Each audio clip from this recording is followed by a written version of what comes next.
I was 4 years old when I first walked into my dance teacher's apartment. The funny-looking anklets and the bright yellow walls remain fresh in my mind as though it was yesterday. Little did I know that those funny-looking anklets would mesmerize me for the rest of my life. For the next 13 years, I learned a beautiful form of art known as Bharatanatyam. Bharatanatyam is the oldest form of Indian classical dance. It is as old as time is. Now, let me tell you why my mother enrolled me in dance classes. I was born in the middle of a civil conflict in Sri Lanka. Belonging to the minority, it was imperative for me and my family to hold on to our cultural roots. And Bharatanatyam met that criteria perfectly. It was a combination of the Hindu mythology and the Tamil culture. However, the war had a huge impact on me. People were dying on a daily basis. I went to school every morning not knowing if I'd return home alive. And all I could think of was my family being next. Years and years of thinking like this got me thinking how life would be in a country where there was no war. My parents sent me to an established school in Sri Lanka. They had a number of different extracurricular activities, including Model United Nations. Model United Nations is the simulation of the United Nations. However, students play the role of country delegates. They then come together to draft resolutions that then go on to solve some of the world's most pressing problems, such as climate change. A teacher who picked up on my fear of public speaking coached me and sent me to these conferences. In March 2013, our school got to represent Canada at Colombo Model United Nations.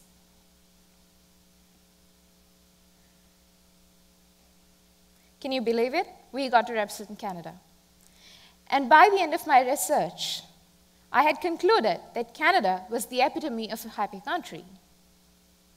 People were always smiling, and the sun was always shining.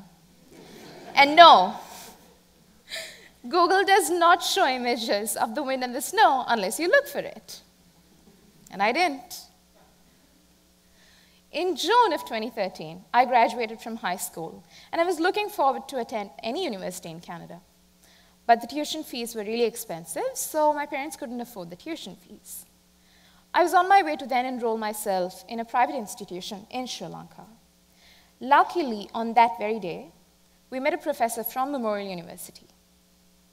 And he was willing to give me a scholarship. And that's how I got to MUN in winter of 2014. As soon as I landed in Canada, I experienced this strange sense of liberation and freedom. I wonder if everyone who moves away from home feels that way. I mean, you feel like a whole new person all of a sudden.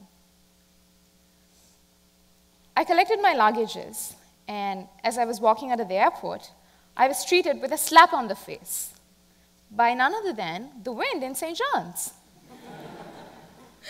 It was quite a warm welcome, I must say. I was going to live on campus, so I collected my keys and I opened the dorm room. But my dorm room was the opposite of excitement. It was so empty.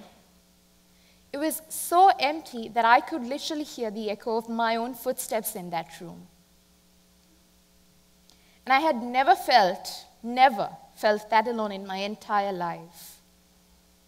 And by then, I had come to realize that I was not the only By then, I had come to realize that it was the room that was not just empty. I was empty from within. It wasn't easy. Everything around me reminded me that I was not at home. I looked different compared to a lot of my classmates. I have a different accent. And the food in the dining hall tasted nothing like what I was used to. And a few days later, I received an invitation to attend the scholarship ceremony, to accept the scholarship that I had received, that had brought me here in the first place. Even though I should have felt proud of myself, I experienced so much of grief seeing the parents of other scholarship holders. The pain of not having my parents with me was much more than receiving my scholarship itself. And by now, I had come to realize that the happy image of Canada was slowly fading away. Reality was striking in, day by day. I started believing that I had made a mistake. I thought that I should go back home, where I was wanted. I thought that my parents would take me back anytime. But then, the bit of determination left in me convinced me to stay back. And I did. And I'm really happy that I did. I mean, I wouldn't be giving this TED talk if I did go home, right?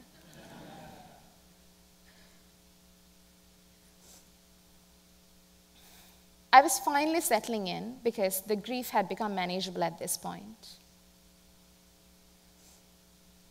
Days turned into weeks, weeks turned into months, but my homesickness remained. And that's when I heard about the multicultural show at Memorial University. International students from across the campus were invited to audition and display an ethnic form of art. And I was so interested in meeting new people, so I promptly showed up for auditions and started talking to people almost immediately. And I quickly learned that I was not the only homesick person on campus. There were so many more international students, just like myself, but they were all far more determined to succeed than I ever was. I was selected to perform at the multicultural show. And every 2 weeks, we had these practice sessions. And during these practice sessions, I was bombarded with questions about multiculturalism. And I was surprised because I wasn't brought up in a country where there was a lot of ethnic diversity either. So why were people asking me all these questions? I took that opportunity to reflect and learn why people felt that way about me. And I quickly learned that they were not the only people to think that way. I too had assumed that people from outside of Sri Lanka knew a lot more about multiculturalism than I ever did. You see, oftentimes we grow up thinking that there's no culture in our own surroundings. We firmly believe that you should travel the world, explore new cities, new destinations, in order to understand what culture, tradition, and history really means. But there's so much of history, tradition, culture in our own city or in our own country. We just don't see it. And in my case, this realization dawned upon me after I moved here to Canada. People would ask me so many questions about Bharatanatyam or Sri Lanka, so I had to know I had to know everything about Sri Lanka to answer those questions.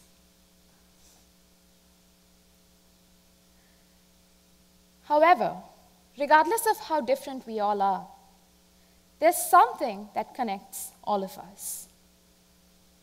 Navarasa in Bharatanatyam means 9 emotions: happiness, sadness, anger, fear, disgust, compassion, love, and peace. These emotions are universal. All the human beings on this planet experience these 9 emotions. If we all think of ourselves as teapots of different shapes, sizes, and color, ultimately, we would come to understand that we would all hold water. Likewise, as humans, we are made up of emotions and feelings that then enables us to connect with one another. Embrace it, and you'll be pleasantly surprised by what you can accomplish. Thank you.